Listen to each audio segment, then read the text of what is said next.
Alright everyone, usually I put up the most current and interesting news last, but I'm going to do it second today here after the Vermont issues thing, because it's ultra important. Michael Flynn has been indicted by the FBI. Now why is this ultra important?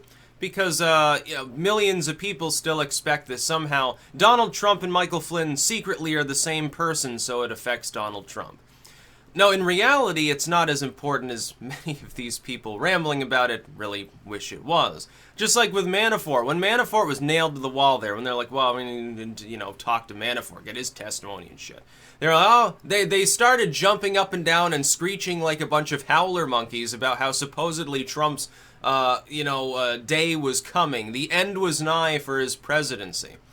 And what happened? Manafort goes over and does his thing. They're like, yeah, he's a person who certainly, we're indicting Manafort. We're going to talk to him, force him to give testimony to my investigative team. And here are some others that we're nailing to the wall. Since that point, has anything actually occurred other than, hey, now Michael Flynn happens to be indicted? Nope. That's because Michael Flynn's not Trump, and in both of these cases, with the two most high-profile names that Mueller has actually named, other than Tony Podesta, which, magically, nobody ever talks about that anymore, as though, they look back at the Manafort filings of wrongdoing, and they're dating back long before the Trump presidency ever was concocted. We're talking about things that happened half a decade ago. With Flynn, it might end up being the same thing. We know that Flynn purportedly has been involved in shady dealings. But there's another thing that makes Manafort and Flynn similar other than their stature within the campaign early on. They were also both fired. Now, could you not, in a million years, imagine in some realm of reality that they were fired specifically because someone figured that they were doing something dirty and they wanted a clean campaign? I know that would be averse to the propaganda legacy media's general spin regarding the Trump presidency. According to them, according to like CNN or NBC or whatever, Trump is irredeemable. He's a horrible person. Everything he does is dishonest. He's definitely colluding with Russia. It's just a matter of finding the evidence and blah, blah, blah. So that couldn't possibly be the case. There's no way that Trump himself would actually give a damn and not want to be part of dirty dealings. Because they're all assuming that he's like the kingpin of dirty dealings. What evidence do we have that that's actually the case? We've got Manafort. We know he was involved in stuff. Manafort's not Donald Trump. He was let go of by the campaign fairly early on, too. You'll remember Michael Flynn, same thing. For a while, he was quite visible. He gets sidelined. Trump brings in a whole new crop of people around the time, you get your Mike Pence and your Tillerson and people gravitating, and the Jeff Sessions, of course, gravitating into the campaign, becoming more visible. Other people get fired or simply just pushed off to the side. To call me back, expect me to be very excited about, these Mueller developments if you actually indict Donald Trump. Unless you indict Donald Trump himself, it's not impeachable. It's not going to affect him adversely. The same people that already assumed that he's colluded with people, by the way, they would still believe it if Mueller came out tomorrow and said, no, we've found no evidence despite our investigation. We found evidence against like Manafort and Flynn stuff. Maybe we throw a few people in jail, but we found no evidence of collusion between the Russian state and Donald Trump. We found no evidence of any wrongdoing, the breaking of any law, the breaking of any cultural norm or anything else. If Mueller were to come out and say that tomorrow, how many of Trump's critics would even believe it? They wouldn't believe it. 99% of them would go to bed, wake up the next day still believing that the President of the United States had colluded with the Russian state.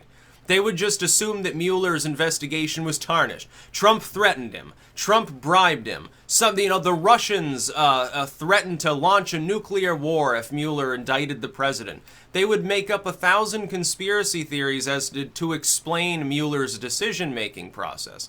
Just like, by the way, and here's the cock in a hard place for Mueller, if he comes out and he does say, yeah, maybe there was wrongdoing with Trump, people are going to assume, oh, the swamp is trying to assassinate Trump. The swamp is trying to impeach him or whatever. They're trying to get rid of him. We must close ranks. And his supporters, they're not going to believe Mueller if he did say that Trump colluded. Yeah, here's the problem. The best thing for this country, I hate to say this, at this point, because of the polarization of the population, unless you can get a total unifier going, to try to unite the population, antebellum style. I mean, post-Civil War style, like post-Reconstruction era, I mean. Unless you can unite people once again so that they are not totally at one another's throats, the best thing you could probably do is force Mueller to keep the investigation going for the next 3 years. Because as long as the investigation keeps going, both sides, they're going to be mad at Mueller, they're going to be mad at the other side, imagined usually. Usually it involves lay people. It's just like the debate over censorship. People are worried about a bunch of alt media figures who they don't have journalism degrees. They don't represent corporations, but somehow they're evil, despicable, and they're on the rise. It's a big threat to people who want to spew propaganda, I suppose. In reality, it's just the corporate machine trying to fuck around with things. Long as the investigation keeps going, nobody has any reason to get violent or to get a little bit too pissy. But once the investigation ends, it doesn't matter how it ends. If they throw Trump against the wall, well, on pardon the pun, trumped up charges or real ones, who would fucking know because of the lack of transparency in the investigation process anyway? If that were to happen, you would probably see violence. There would probably, I don't think it would lead to civil war, but there would certainly be people who would get very violent. They would assume that it was a soft coup of sorts, and they would react badly to it. On the other hand, if you decide, hey, Trump didn't do anything wrong, again, either, Trump's adversaries, they're right, he bribed Mueller or he threatened him, or on the other hand, he actually didn't do anything wrong, it's actually a fair investigation, a lot of people who really think that Trump is basically the Antichrist, they're going to get angry too. They'll take to the streets. There would at least be mass protests in a lot of large cities. They would probably become violent at some point.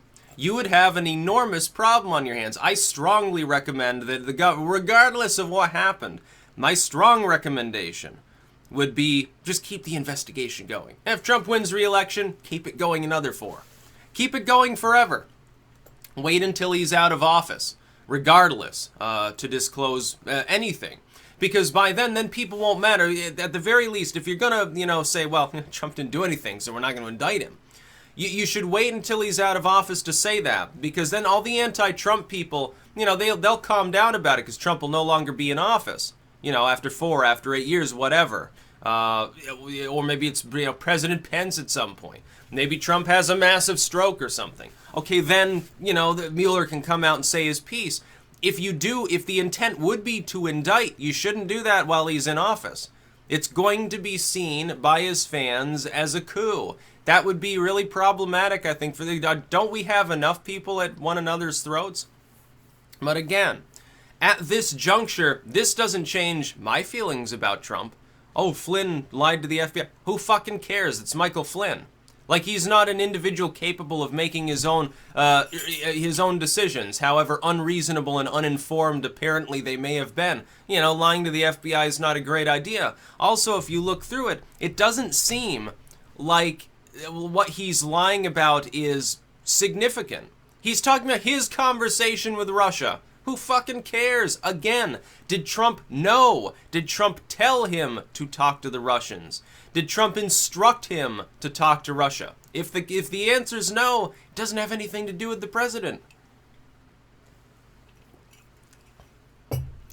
There's such a, it's just like, I hate to use the example. Let's, for the people out there that are like anti-Trump, he never Trumper, or think he's just neocon at this point. Okay, you don't like Trump. What about the Hillary Clinton stuff? One reason that she got away with it was specifically other people were tasked with maintaining her servers. Now, of course, what she did, she should have known better too at the time, and that's why the example doesn't 100% hold up, because I still assume that Trump didn't know anything and didn't know this was going on. That's my general assumption. But other people are involved. You see, those other people, you can indict them. One of Hillary Clinton's people was indicted. And yet Comey comes out and says, well, no one's going to prosecute this. In that case, though, what we basically got was, criminal wrongdoing was definitely present, but, we don't have enough evidence, can't charge her. I don't think they're even going to come out and say that about Trump. And that's always the halfway, sort of the middle-of-the-road thing that they could do. You could get a situation, this would be funny actually, it'd cause chaos still, but it'd be funny. It would be hilarious to me if Mueller came out in a week or something, he's like, well, Trump may have had inappropriate conversations with the Russians while campaigning, and certainly some of his staff did. But no reasonable prosecutor would take up this case because we can't prove, basically a malevolent intent. And that's entirely possible that could happen. The problem is that the government, Comey, set a precedent when he let Hillary Clinton off the hook for allowing politicians, if they have significant enough amounts of power and money, and I think Trump would qualify as one of these people, to basically get away with things based on the assumption that they can't prove malevolence. That means that basically the FBI has absconded its duty when it comes to enforcing certain laws.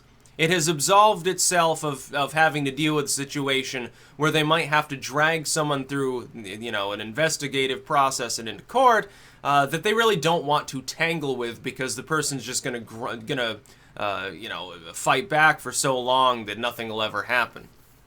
Especially when you're talking about, Hillary. She's like, so what? She was 69 already at the time. What the fuck are they going to do? Former First Lady. Wouldn't be good optics for the U.S. government. It wouldn't be good optics for them to have to come out and say, yeah, the Russians basically stole our election. We've been living with a Russian agent in the White House for a while. Sorry about that one. A little bit of a lack of oversight on our part. And Obama, by the way, I don't know if anyone's considered this, said something important that also, I think, would prevent them from doing anything about it. Obama said, this is what he said after the election. Oh yeah, my White House was aware the Russians were attempting to influence the election, but we didn't say anything because Hillary Clinton was going to win in our minds. Well then, you did not carry out your duty if that was true. Well then that's not going to reflect very well on your presidency. Whoops, I accidentally let a foreign agent take over the presidency. Sorry about that, folks. You see how that wouldn't sit well with people? And trust me, people like myself would be reminding others, hey, indeed, that is what was said. Now, my assumption, let me again echo this. My assumption is that Trump did not know any of his staff were colluding with Russia, did not himself collude with Russia, maintained normal conversations with Russians the same as any other fucking president would do, the same as he talked to Nigel Farage, who's not an American, he's from the UK, at the time in a semi-political capacity. He speaks with the Mexican president, gets a phone call from Theresa May. He talks to the prime minister of Buttfuckistan. He's allowed to do that. That doesn't indicate collusion. Him simply even talking to someone from Russia wouldn't prove anything. Now, what would prove something is if they had a transcript saying, yeah, you give me another $1 billion into the Trump fund here, and I'll remove this sanction. Oh, don't worry, I'll be Vladimir's friend, once I'm elected. It'll be great. Now I need your backup here. That would be something he'd get fucked for. But I don't think that happened. I think that this is really a case where Manafort was embezzling with the Podesta group, apparently, of all people, years ago. He's part of the indictment on totally separate issue. Michael Flynn lied to the FBI, but the fact that he lied to the FBI doesn't necessarily mean any specific wrongdoing beyond the fact that he lied to the FBI. What if he was trying to cover his ass because he thought he had committed a crime? That's a possibility too. Maybe he never serves a day. But that's not Donald Trump. Again, call me back when Donald Trump and Michael Flynn, or Donald Trump and Tony Podesta, or Donald Trump and Paul Manafort are the same fucking person. They're not. They're separate individuals, and they're capable of hiding their decision-making from one another. Just because Trump's a presidential candidate doesn't mean that he knows every goddamn thing that goes on in the private lives of everybody around him. It's just not the way the things work. Otherwise, you realize how many presidents would have been removed from office if they were judged by their immediate circle of peers? How many politicians would have to be thrown out of office? How many people would have to resign or be expelled from Congress? More than half of them. The vast majority of people in Congress would not be there if they were criminally or civilly liable because of what people around them associated directly with them had done, either in the past or during a campaign or while they're in office. Some staff are doing illegal things on the side. Well, I guess the senator has to go too. Not the way that it works. So let Mueller do his investigation. Chances are nothing comes of it.